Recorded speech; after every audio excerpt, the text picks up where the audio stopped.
The Dark Tower is an incomplete manuscript allegedly written by C.S. Lewis that appears to be an unfinished sequel to the science fiction novel Out of the Silent Planet.Perelandra instead became the second book of Lewis's Space Trilogy, concluded by That Hideous Strength. Walter Hooper, Lewis's literary executor, titled the fragment and published it in the 1977 collection The Dark Tower and Other Stories. Louis scholar Catherine Lindskog challenged the authenticity of the work. For convenience, the author of the text is referred to in this article as Louis without qualification. Plot summaries. The story deals with an early rendition of interdimensional travel. A fictional Lewis himself narrates as he does in Perelandra, but Elwyn Ransom appears as a supporting character. The story begins with a discussion of time travel among several academics at a university during summer vacation. They conclude that it is impossible to violate the laws of space-time in such a way. However, after the discussion, one of the men unveils an invention he believes allows people to see through time. The group uses this chronoscope to observe an alien world they call Other Time, where a group of human automatons work to construct a tower at the beginning of the story's villain, the Unicorn, a devilish but human character with a single horn growing out of his forehead. The Unicorn stings people, apparently volunteers, causing them to become automatons. After a while, McPhee, a character who appears in That Hideous Strength, points out that the Dark Tower is in fact a replica of the new Cambridge University Library. This suggests Other Time is the far future, with a replica of an ancient monument being constructed. It is discovered that Orphea's assistant, Scudamore, has a double in Other Time. Increasingly, the observers wonder if Other Time really is the past or future, or whether it is some other reality. Scudamore's double grows a sting and becomes the new Unicorn. During one viewing session, Scudamore sees the Unicorn about to sting the double of his fiancée, Camilla. In a blind fury, he rushes at the screen and somehow switches bodies with the Unicorn. The remainder of the text deals with his experiences in Other Time, as well as his colleagues' attempt to hunt down the Unicorn in this world. In Other Time, Scudamore survives by playing on his authority, his only card, while he tries to learn. He discovers to his amazement that there is a chronoscope in the Unicorn's room where he stung victims, but it is now broken. He refrains from stinging Camilla and tries to plan their escape. It appears there is some sort of war against the Other Time government. He reads in a library about the Other Timers' time science. A theory is given of multiple timelines. These do not seem to split off from different outcomes, like quantum realities, but simply proceed separately. However, they can be controlled, and contact between them can be made. References are made to the changeling myth. The law is stated that any two timelines approximate to the exact degree to which the material contents are alike, and it is revealed that an experiment with a replica railway shed in the right place had already been successful in allowing a controlled transfer of minds. The text ends with Scudamore still reading Origin. In his introduction to The Dark Tower and Other Stories, Hooper states that he rescued an untitled manuscript in Lewis's handwriting of the story from a bonfire of the author's writings early in 1964, several months after Lewis's death. The 64-page manuscript appears to have originally had at least 66 pages, 2 of which are now missing. If the text did at one time continue past the 66th page, these additional pages are also lost. As it stands, the narrative contains two gaps and comes to an abrupt end.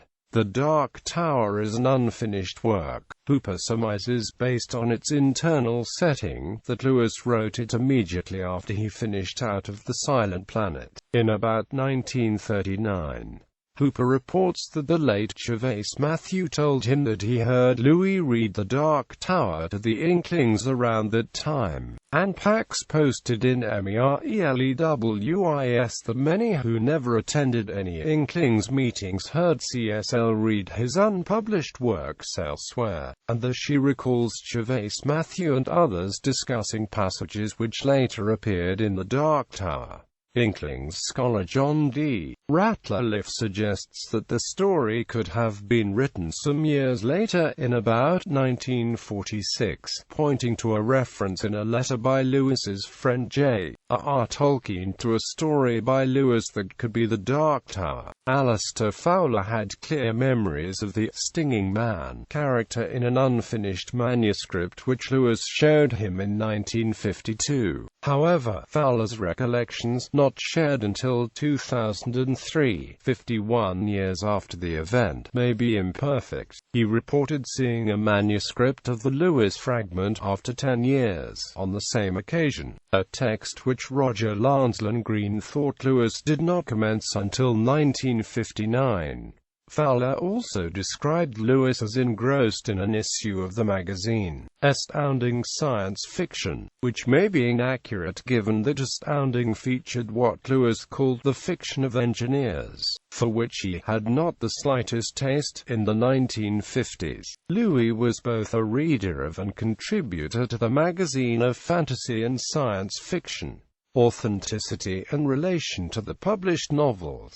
Louis's scholar Catherine Lindskog advanced the theory that The Dark Tower and other posthumously published works attributed to Lewis were forgeries, written by or at the behest of Walter Hooper. Based upon her impressions of the style and questions she raised about the provenance, Lindskog claimed that The Dark Tower resembled stories by other writers, including A Wrinkle in Time by Madeleine L'Engle and The Planet of the Dead by Clark Ashton Smith. Others accept that the story is by Lewis, as the author's estate and the publishers assert by publishing it under his name. The oppressive atmosphere of the book is reminiscent of Lewis's own That Hideous Strength and David Lindsay's A Voyage to Arcturus, which Lewis acknowledged as an influence. The Dark Tower does differ to a degree from the published novels of Lewis's Space Trilogy in setting and subject matter. For example, Ransom becomes a marginal character, and the action takes place partly in an alternate universe. However, if, as Hooper supposes, the text was written prior to Perelandra and That Hideous Strength, it would have had no need to maintain consistency with an as-yet unwritten series, especially considering that the tone and subject matter of the published series changes markedly between its first and last books. Margaret Wheatfield noted that, in The Dark Tower, we see an alternate reality with a dark analogue of Cambridge University, where evil magic is manifest and rampant, and people are made into automatons by the sting of a magical horn. In That Hideous Strength, evil magic is at work behind the scenes at an ancient English university in our familiar reality, subtly corrupting the faculty by mundane means, manipulation of academic politics, offers of tempting career advances and of lucrative real estate deals. The terrifying deviltry behind it becomes only gradually visible to the reader. At least to this reviewer it seems entirely plausible to consider the one as an early draft of the other. Alistair Fowler, Regius Professor Emeritus of Rhetoric and English Literature at the University of Edinburgh, to whom Lewis served as a doctoral supervisor, wrote in 2003 that he saw portions of The Dark Tower including The Stinging Man and discussed them with Lewis in 1952. Two quantitative stylometric analyses have compared The Dark Tower to other books in the Lewis Space Trilogy. Both analyses have supported the perception that, for whatever reason, the style of The Dark Tower is atypical of that employed by Lewis in the trilogy. The first concluded from examining examination of a portion of the Dark Tower's text that, with respect to the frequency of single letters and particularly letter pairs, the Dark Tower fragment represents a different style than the books comprising Lewis's Deep Space Trilogy. The second concluded that vocabulary usage in the Dark Tower differs from the predicted by suggested developments. Walter Hooper noted in his afterword that Scudamore's fiancée is once given the surname Amoret, and suggests a basis in the characters Scudamore and Amoret in the Fairy Queen Book 3. Amoret was carried off by an enchanter and had to be rescued. Another allusion to note is the probable reference of Orfeo to Sir Orfeo, a medieval narrative poem merging the Orpheus myth with the trip to fairyland. The construction of the tower is clearly important. Lewis's timelines are quite coherent in terms of the science fiction of his generation. It is often forgotten by readers that he was seriously interested in science fiction long before it was fashionable. In terms of the law that any two timelines approximate to the exact degree to which the material contents are alike, the tower is obviously a repeat, on a grand scale, of the other timer's successful but small experiment with a railway shed constructed in the same space as ours. However, although Lewis was a reader of all sorts of science fiction, he himself was not interested in writing the technical side. He read in 1955 that the most superficial appearance of plausibility, the merest sop to our critical intellect, will do. I took a hero to Mars once in a spaceship, but when I knew better I had angels convey him to Venus. How Lewis would have explored the threat from the other time world remains unknown. The text mentions an idol whose face is in some way recognizable to the Cambridge observers, and which is, the narrator says, still there at the end of the events to be narrated. How Lewis intended to follow up this foreshadowing is unclear. He may have intended to suggest links to contemporary world events, or may have had no precise idea in mind.